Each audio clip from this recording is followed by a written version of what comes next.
चाचा घंटा कहली बड़ा पढ़ल ना पढ़े ना जाए काहे ना जेबो यही गए हमार बाप मतारी पढ़ाई के पैसा दी उ लोग ना दी हम दे हम तू कितना दिन ले देबो जी बता ले दे हम चाचा के महत्तम का होला हाँ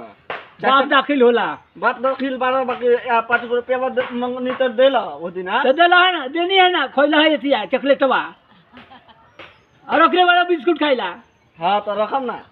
पढ़ कितना खर्चा हो गए पढ़ाई में मास्टर के दे देनी और बाबू आज ले जाना लन भाई जाता है कहाँ जाता हुआ कहाँ जाता रे हाथ लगा दी तू पढ़लस कि ना पढ़े ना दे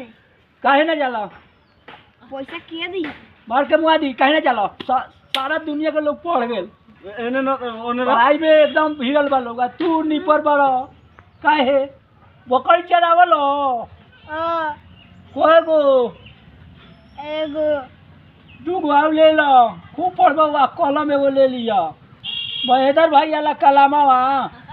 ले लिया पढ़े लगिया तो महीना स्टार्ट हो जाई एक महीना स्टार्ट कैसे हो जाई भले कहाँ से कलम बड़का कीनी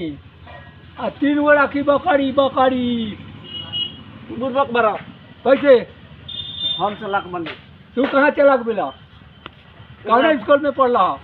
एक पहला भेजावो तो हमरा के ना भेजावो तो लड़का बाद तू सियान हो गला अब ना पढ़ल तो कहिया पढ़ब ना पढ़म हम लाड़ से ना पढ़ब तो हमरे ला पढ़ब हसिया ना बाहर जाए कोई बेर बाहर गेला कहाँ कुछ खला पैसा देबो पैसा तू तो जाला तो ऊपरे से लाद दे वाला महाजन चाचा हो पैसा ना कमैनी चलैनी सुखले तो महाजन काट के दियाई तो उन्हें कहाँ से दियाई दे दिया हूँ काथी दे दे हम पॉकेट में से